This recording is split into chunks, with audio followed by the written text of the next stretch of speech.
Hello, it's a pleasure to be with you today and to engage in one of the great questions of our time. What does citizenship mean today in our democracies? What does it mean to be a good citizen? And can Judaism enrich in any way and enhance our roles as citizens in democracies?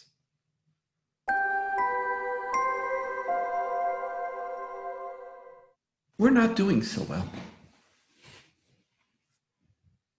We use the term bipartisanship, but there's a much deeper sense of not cultural debate, but of cultural war.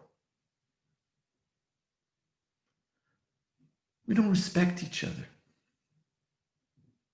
We don't want the other to define our collective space. We want to win. In the long run, this culture will undermine the societies within which we live. Communities, nations, are collections of individuals who share something in common. Could be living in a space, but it's usually much more than that. Usually involves some shared ideologies, shared beliefs, shared commitments, shared values, not to speak of a shared history, shared language. But one of the fundamental challenges of every community is that while there might be certain things that we share, as we experience at this moment, but it's not a unique moment, there are also profound things that we disagree upon. So how do we live with disagreement?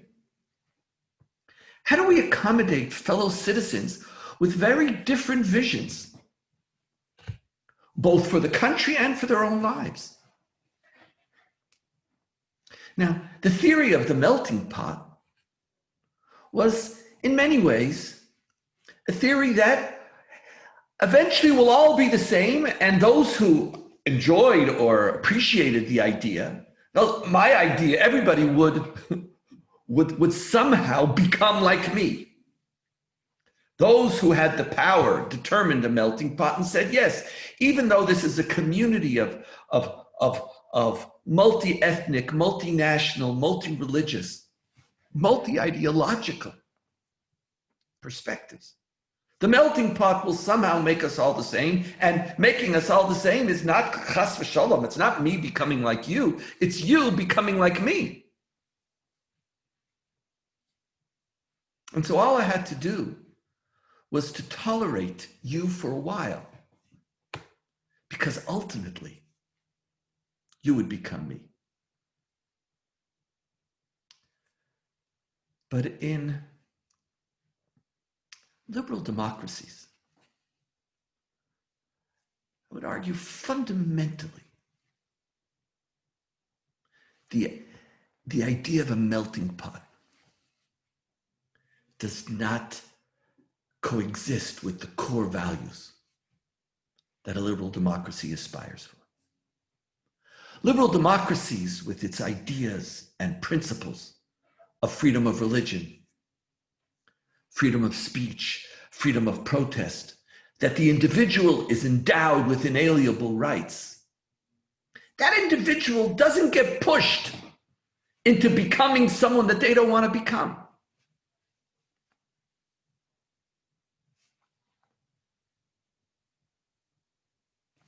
When Isaiah Berlin speaks about our democracies in terms of two concepts of liberty, positive and negative liberty, positive liberty is the liberty of authoritarian dictatorships, totalitarian regimes, where you have liberty, you have freedom, but you have freedom to be who you ought to be. And whoever happens to be in power will determine and knows who you ought to be and will regulate a process of education, indoctrination, silencing of speech, guiding which religion is allowed and which one is not allowed, so that you could be who you ought to be. I'll be the vehicle to help you be who you ought to be. And then we could coerce you and shrink you, and difference disappears as one power group wins in the name of freedom, enabling you to be free, free of your mistakes, free of your ignorance, free of your primitivity. But liberal democracies, Isaiah Berlin argues, are founded on the idea of negative liberty. Negative liberty is the liberty to be who you want to be. Negative liberty is to be free from external coercion. That's its negative. You're free from somebody else saying this is who you have to be. You're free from somebody stirring a pot and trying to melt you into some homogenized something which they determine is who a human being ought to be. Now, as Jews, one of the deepest ideas that Jews could teach is this profound and antipathy towards the melting pot. We're not a melting pot people. We were always the other. We were always the one who said, excuse me, I have a right to my tradition. I have a right to my identity. When the prophet Bil'am says in the book of Numbers, Hem am levadad yishkon u'bagoyim leitchashav, they are a people who dwells apart, and does not count when you count the peoples of the world. We're separate.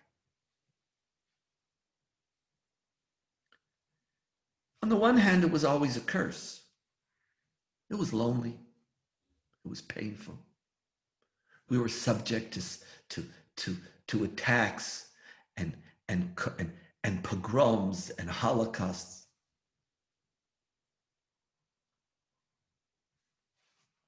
But we stood for marching for by our own tomb. To be a Jew is to stand for your principles.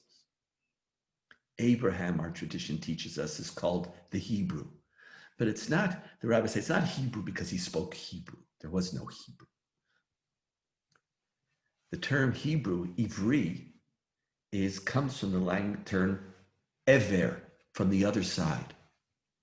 The world stood on one side, and Abraham was willing to stand on the other.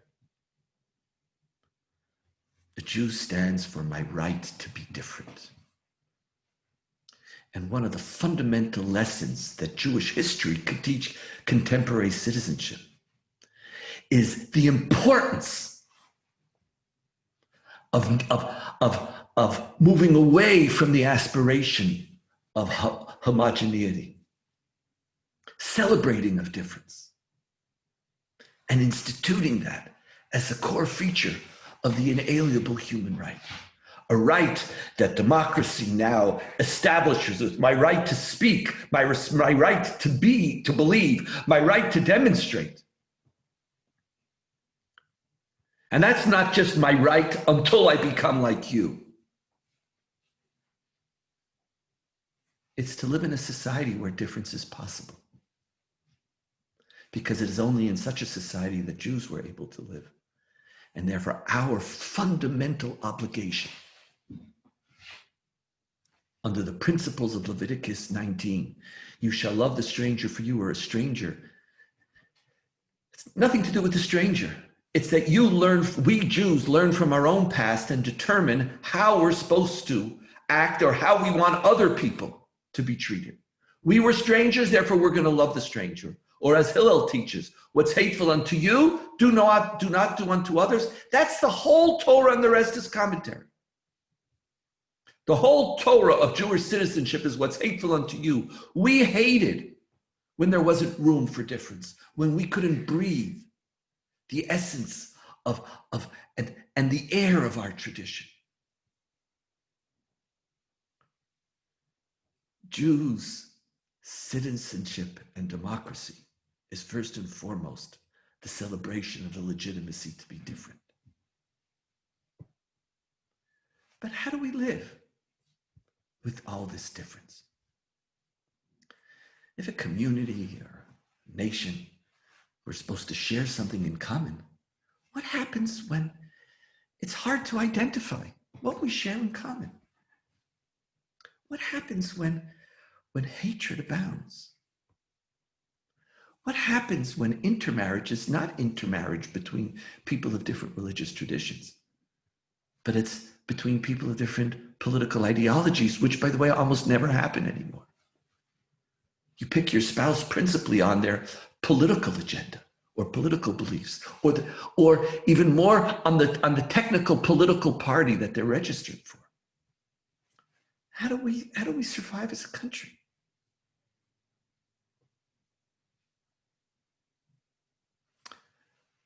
Living with difference, while seeming difficult today, has been a challenge of every community since the beginning of time. Some have done it better, and some have suffered. Some have said, as I said before, and the solution is positive liberty or melting pots, which is a more subversive cultural totalitarianism. But can we who stand for the celebration of diversity, of multiculturalism, how do we come together? Because it's easy for difference, so let's just get divorced. There'll be red states, there'll be blue states. You'll live in this province, I'll live in that province, I'll live in this country, I'll live in this neighborhood, and we'll just never see each other.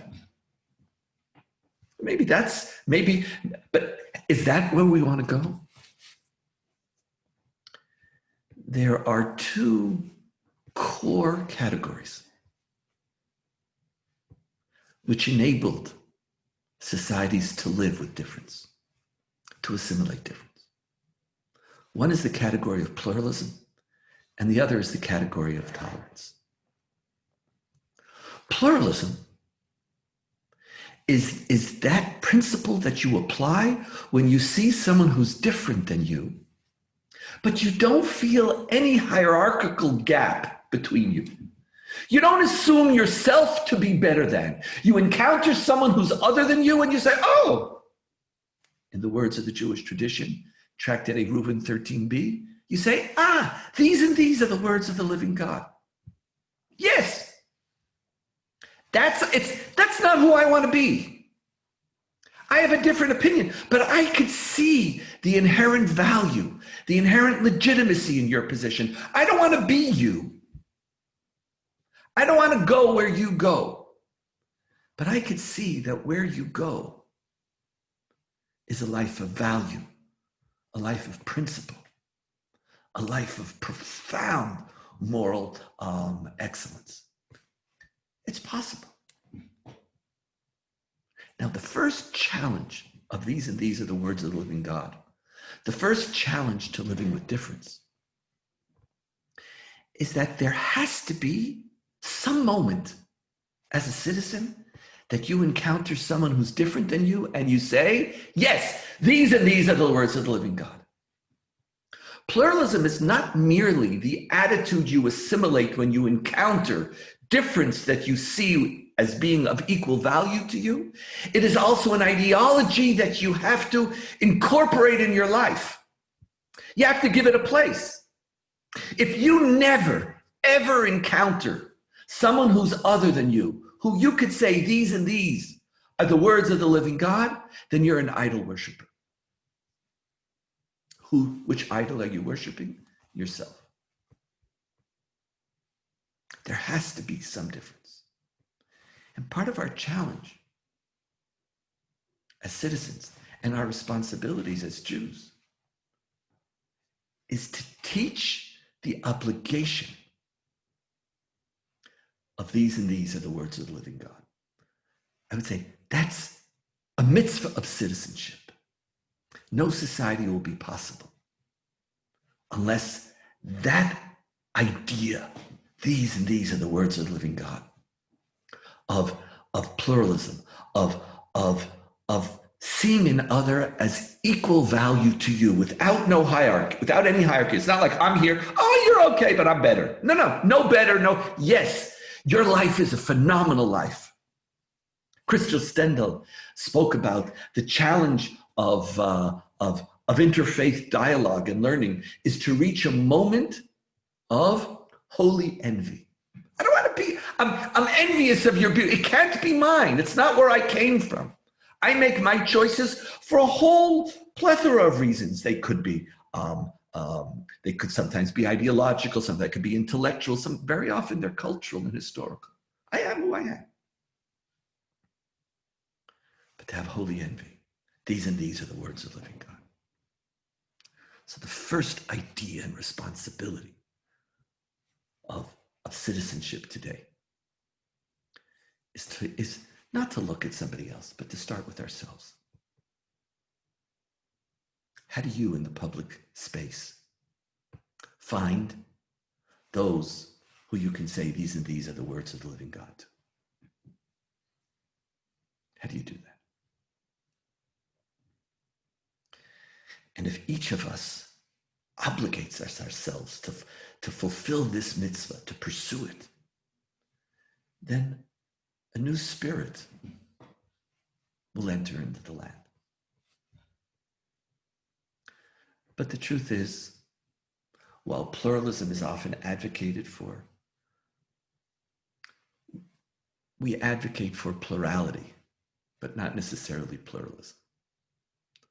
Plurality is the right of people to be different, but not necessarily claiming that in each case that I encounter difference, that person is equal to me. In most cases, when I make my choices, I make them and I believe that that was the right way to go, not merely a right way to go. That this ideology, this political party, this leader, that this is better than the other. I do believe there's a hierarchy between my choices and others. But that's when tolerance comes into play. Tolerance celebrates plurality, but not pluralism. Tolerance says that even though I may think you're wrong, even though I think that my position is better than yours, I will tolerate you. Meaning, I will tolerate your ideology. I will tolerate your right to be free from external coercion. I will tolerate your right to freedom of religion, to freedom of speech, to freedom of demonstration. I will tolerate you being a part of, and not just being a part of, but defining this multicultural pot within which we live.